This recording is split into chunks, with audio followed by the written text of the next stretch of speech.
உலகத்தில் பல தலைவர்களை ரொம்ப போற்றி புகழுறாங்க. Alexander the great, Napoleon Bonaparte, Winston Churchill, Martin Luther King, Abraham Lincoln, இன்னும் கூட கொஞ்சம் ஒரு விதமான தலைவர்கள் சொன்னால் Adolf Hitler, Mussolini, Stalin, Genghis Khan, இப்படியெல்லாம் பல ஆளுமைகளை பற்றி சொல்கிறாங்க.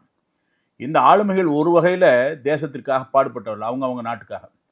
ஆனால் இந்த ஆளுமைகளில் இருக்கக்கூடிய ஒரு நல்ல விதங்களை மட்டுமே எடுத்து ஒரு உருவத்தை நீங்கள் வைக்கணும். அப்படியாக இருக்கக்கூடிய ஒரு உருவத்தை சமைத்து விட்டு நீங்கள் திரும்பி பார்த்தீங்கன்னா அந்த உருவம் வேற யாராகவும் இருக்காது, நேதாஜி சுபாஷ் சந்திர போஸாக மட்டுமே இருக்கும். தெரிந்தோ தெரியாமலோ நேதாஜி என்று கொடுக்கப்பட்ட பேரு உலகத்தில் இருக்கக்கூடிய அத்துணை தலைவர்களுக்கும் தலைவர்கள் என்று சொல்லக்கூடிய வகையில் மிகப்பெரிய தலைவராக, பெருந்தலைவராக அவர் கருத்தில் கொள்ளப்பட்டார். நேதாஜியினுடைய அரசியல் பார்வை இந்த பிரிட்டிஷ் அரசாங்கத்தை துரத்த வேண்டும் என்பதற்காக அவர் கொண்டிருந்த அந்த நோக்கு, அந்த தீர்க்க தரிசனம் மட்டும் சரியாக அவருக்கான வாய்ப்பு வழங்கப்பட்டிருந்தார். காங்கிரசினுடைய தலைவராக ஆறார். ஆனால் அதே நேரத்தில் சீதாராமையனுடைய ஐயாவுடைய அந்த தோல்வி என்னுடைய தோல்வின்னு காந்தி சொன்னார்.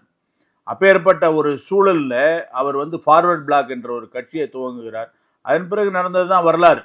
இந்திய தேசிய இராணுவத்தினுடைய தலைவராக ராஷ்பிஹாரி போஸ் அது கொண்டிருந்த அந்த இராணுவத்தினுடைய தலைவராக எடுத்து டெல்லி செலோ சொல்லி 1945 பிரிட்டிஷ்காரர் நடுங்கி போவதற்கு காரணமாக இருந்தவர். உண்மையிலேயே அந்த தலைவரை மிகச்சரியாக அவரை செயல்பட விட்டிருந்தால் நம்ம நாட்டினுடைய சுதந்திரம் கிட்டத்தட்ட 15 ஆண்டுகளுக்கு முன்பு சென்று இருக்கும்.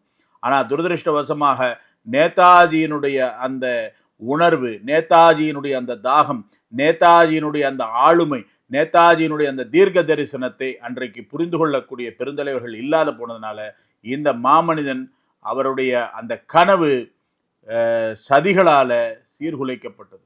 அப்பேற்பட்ட ஒரு மகத்தான தலைவன் நேதாஜி சுபாஷ் சந்திர போஸ். அப்பேற்பட்ட அந்த சுபாஷ் சந்திர போஸ் அவர்களுடைய பிறந்த தினம் 23 ஜனவரி. அவருடைய நினைவை போற்றுவோம். வணக்கம்.